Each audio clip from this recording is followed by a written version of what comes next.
Hello, I'm Peter Wolf, Research and Policy Analyst for Best Friends. Welcome to the unintended consequences of pulling friendly community cats for adoption. If you're watching this, and especially if you're watching live, I imagine you're familiar with trap, neuter, return, or TNR, as a way of managing community cat numbers. In many communities across the country, this has become the accepted way of dealing with community cats. And in fact, shelters across the country have adopted their own style of shelter-based trap, neuter, return, typically called shelter, neuter, return, or return to field. We know from research study that these programs can be enormously beneficial to the cats and their communities. They reduce the number of cats and kittens entering the shelter, and they reduce considerably the numbers who don't make it out alive. Despite their increased popularity, though, there are still some concerns with these programs. The chief concern being from folks who maybe are quite comfortable with returning fractious or so-called feral cats, but less comfortable with returning cats who are sociable or friendly. Again, this is the focus of today's presentation, and in particular, I want to address some of the concerns we hear most often, looking at those concerns with 5 factors in particular, which I'll get to in a moment. But before we jump in, I want to be very, very clear up front. Each cat should be evaluated on the basis of their particular circumstances. What do we know about where they live? Who's caring for them? Are there health issues?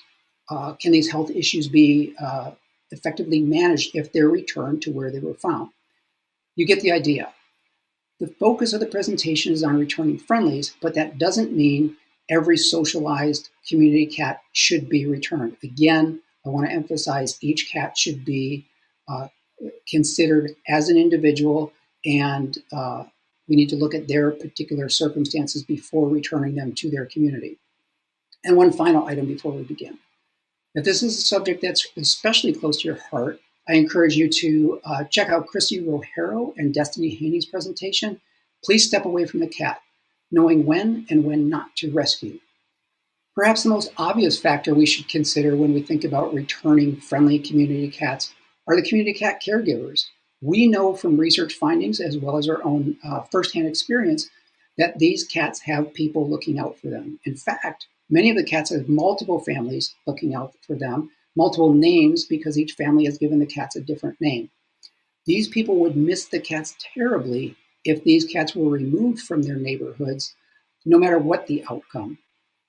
Again, the focus here is community cats, cats without owners, or as some people like to say, cats who are owned by nobody and everybody all at the same time. But community cat programs have another beneficiary, and that's pet owners. In this clip, Myra Saldana explains how her senior cat Star, whom you see here, was returned to her because of Palm Valley Animal Society's community cat program. Apparently, Myra's neighbors complained about Star getting into their yard, and the cat was then trapped and brought to the shelter.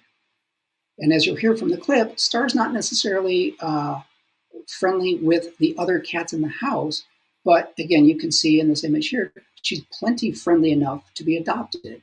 And prior to the implementation of this program, that would have been the likely outcome. She would have been adopted to another family, which is, again, we all would consider that a positive outcome. But as you'll see in the clip, and even as this photo indicates, she already has a loving home. She doesn't need to be adopted into another home. The way I found out about TNR was, like I said, they trapped, I thought it was 3 cats, outdoor cats. When they came and they're like, can we release a cat that we trapped a couple of days ago? I figured, I'm like, okay, yeah, that's fine. But I was wondering, I'm like, well, what other cat did they trap? Because I know the cats are linger here in the front. So when the lady came down with that kennel and I saw a white little kitty cat, my God, I fell to my knees, and I have a bad knee. I fell to my knees and I started crying because I've had her since I was 23, and she's an older cat. You might not tell by looking at her, but she's 15, 17 years old already, and I was sad. I was heartbroken because I didn't know she had trapped her, and I had told her that she was my outdoor back cat. I don't know, I wanted to be angry at her, but I understand it's her property. But thankfully this program was in effect and I got my baby back. I was just thinking of all the stuff we've been through, from apartment to finally living here with my boyfriend in his house. I was just, oh my god, like she's my baby. She's the one that's been with me for the longest time, and luckily TNR brought her back to me. I'm just so happy for that program. Thank you guys so much. I'm sorry. Like, what if she never came back to me? Like, what was she like? What would her outcome be at the shelter? Or I don't know. I was just thinking of the what ifs. It's a burden, and it's not good having that what if in the back of your mind. What if I would have brought her back in? What if she got along with the boys inside? What if my neighbor actually liked cats? It's just a whole lot of what ifs, and it's not good to think of all that stuff. But luckily she's back home, and even though she's a little moody older cat, she's inside. She's happy inside, just getting along with the boys. But I'm happy. I really am happy. This program I love it. I'm just so happy this program's here. It's understandable that this kind of conversation about returning sociable cats and community cats in general focuses on the health and the welfare of the cats. But what about the shelter staff we expect to deal with the steady stream of cats coming in their front doors typically? Remember, when lots of socialized community cats are pulled for adoption, that can lead to overcrowded shelters. Overcrowded shelters means increased stress levels for all of the cats, including owner-surrendered cats, whose only positive outcome is typically adoption. As a result, overcrowded shelters can lead to lots of cats not making it out the front door. And ironically, a lot of the cats not making it out alive were cats that came in perfectly healthy. As much as we worry about the fate of cats brought to shelters, we often overlook the fate of the cats left behind. But we know that groups of cats have their own special social dynamics. We see it in our own pet cats at home. So what happens to the others when a friendly cat is pulled for adoption or is removed for any reason? As my colleague Jen Atkins explains in this first clip, we need to consider not just the cats brought to the shelter, but their friends left behind. After that, Amanda Cochran tells the story of how her group of cats was never the same after Grumpy, the senior cat of the group, passed away. Hey, I'm Jennifer Adkins. I used to be the community cat program coordinator for the Idaho Humane Society. And one of the best examples that I can think of when thinking about cats and their community, and not only the humans that they live with, but the other animals that they live with, the other cats, is we had a cat come into our shelter as a stray, was really going to be a great adoption candidate because he was really, really friendly, and we really wanted to find him a new home. But at the time, he was found to have ringworm, and our shelter didn't have the capacity to care for cats that had ringworm. And so I convinced my managers to go ahead and take a leap of faith and return this cat back to his community, even though he was friendly, even though we really wanted to find him a new home.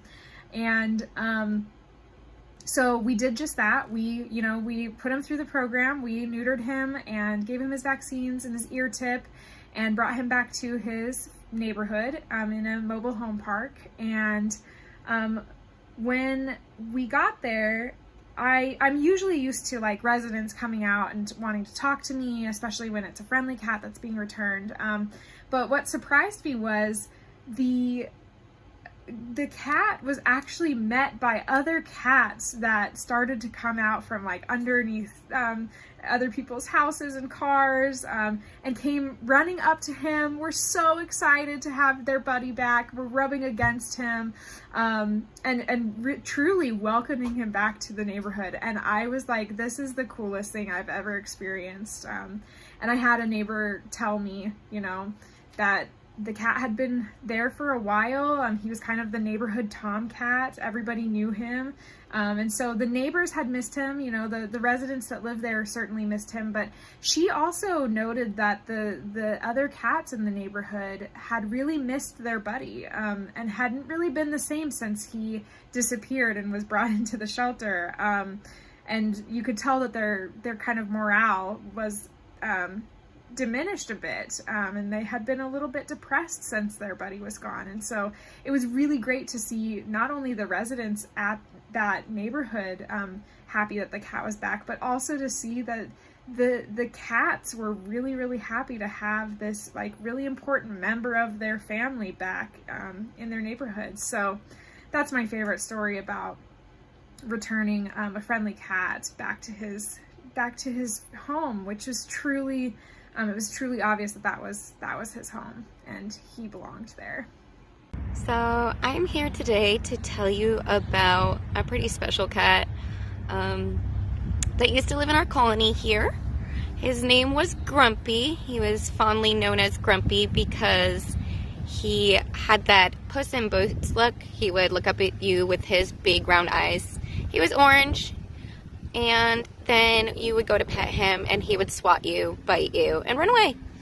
We often saw that he would choose certain cats to really bond with, and one of the cats that we specifically remember is a little kitten named Callie. So she was probably about 4 months old when we returned her back out here to the colony, and we always worry about how the young ones will do, but there was no fear when we realized that Grumpy, in fact, took Callie under his wing and he made sure that she was safe. So where there was a Grumpy, there was a Callie, and where there was a Callie, there was a Grumpy. And this went on for many years. And then, unfortunately, one day we found Grumpy deceased here at the colony, likely of natural causes. He was an old man. But we saw the dynamic change here at the colony. So Grumpy really was the patriarch here. And we started to find Callie by herself, just a complete loner. We worried about her often. The feeders would always say, "Has anyone seen Callie?" Because she kind of lost her being out here, and that was Grumpy. He held this whole place together. And so although Grumpy left on his own terms, per se, removing cats from colonies, I mean, we saw the detriment that it caused here. The fifth and final factor I want to talk about here is one that's received relatively little attention until just recently, and that's equity. Although I haven't seen much hard data to confirm this, it's generally acknowledged that sociable, adoptable cats, and this is true of dogs too, come from poorer neighborhoods, often communities of color, and are then adopted into homes in more affluent and whiter neighborhoods. This is not necessarily intentional, and I want to be clear, adoption practices typically have the animal's best interest in mind. Even so, we need to think very carefully about the consequences of our actions. Even if we find what we think is the ideal home for a friendly community cat, and of course we all have different ideas about what an ideal home is, are we perhaps perpetuating long-standing stereotypes in the process? Assuming the cat is truly better off, and that's often a matter of debate as well, how might we be adding to existing racial inequities? Remember, we call these cats community cats for a reason. They're part of their communities. Respecting the cats means respecting their communities, even and perhaps especially when these communities don't look like our own.